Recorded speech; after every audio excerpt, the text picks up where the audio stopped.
नमस्कार, मैं हूं दिबांजलि मेत्रा। इजरायल और ईरान की दुश्मनी जग जाहिर है। मोसाद और इजरायली सेना ईरान में घुसकर हमला करती है और ईरान देखता ही रह जाता। आपने देखा होगा कि कैसे ईरानी वैज्ञानिक, ईरानी परमाणु फैक्ट्री, ईरानी कमांडर से लेकर न जाने कितनी बार इजरायल ने चोट पहुंचाई, लेकिन ईरान अभी तक कुछ नहीं कर पाया। ऐसे में ईरान भी अपनी तरफ से पूरी कोशिश करता है कि इजरायल को गहरी चोट पहुंचाई जाए, लेकिन इजरायली इतने सतर्क रहते हैं कि कुछ हो ही नहीं पाता। ईरान जब सोचता है तभी इजरायल नाकाम कर देता है, लेकिन इस बार ईरान ने इजरायल को चोट पहुंचा दी। जी, अरब सागर अब ईरान और इजरायल के बीच युद्ध का नया मैदान बन रहा है। जेरूशलम पोस्ट की माने तो 10 फरवरी को एक अज्ञात चीज उस समय एक जहाज से टकराई जब वो हिंद महासागर से होकर गुजर रहा था। जहाज भारत और ओमान के तटों से करीब 555 किलोमीटर दूर था। एक हफ्ते बाद यानी कि 17 फरवरी को ही इस घटना की विस्तृत जानकारी मिल सकी।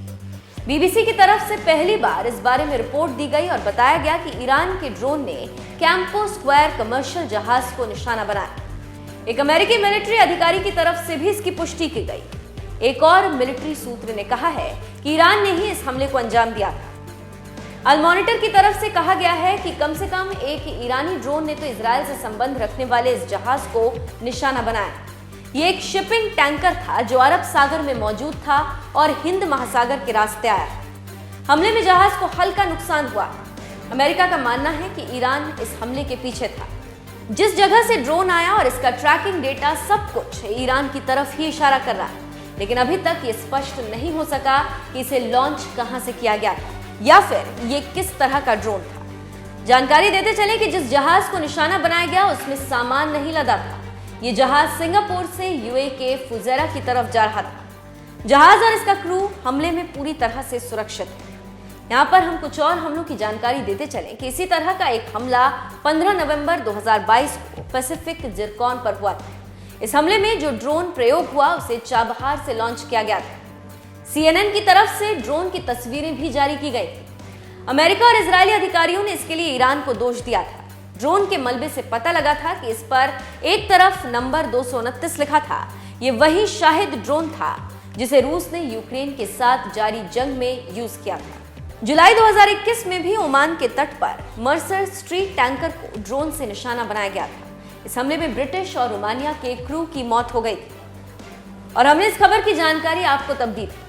जानकारों की माने तो इस इलाके में जो भी हमले हो रहे हैं वो एक पैटर्न को फॉलो कर रहे हैं। साल 2021 में पहले फरवरी में हेलियोस रे जहाज को निशाना बनाया गया और फिर अप्रैल में हाइपेरियन रे और फिर लोरी पर हमला हुआ था। जुलाई 2021 की शुरुआत में CSAV टाइनडाल पर भी हमला हुआ था।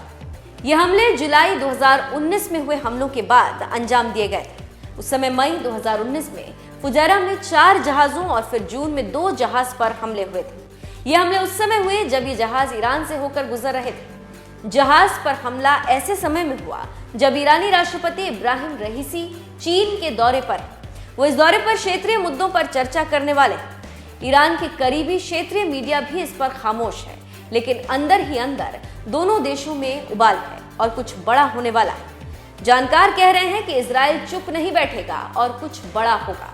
देखना होगा कि क्या होता है और इसका परिणाम क्या निकलता है।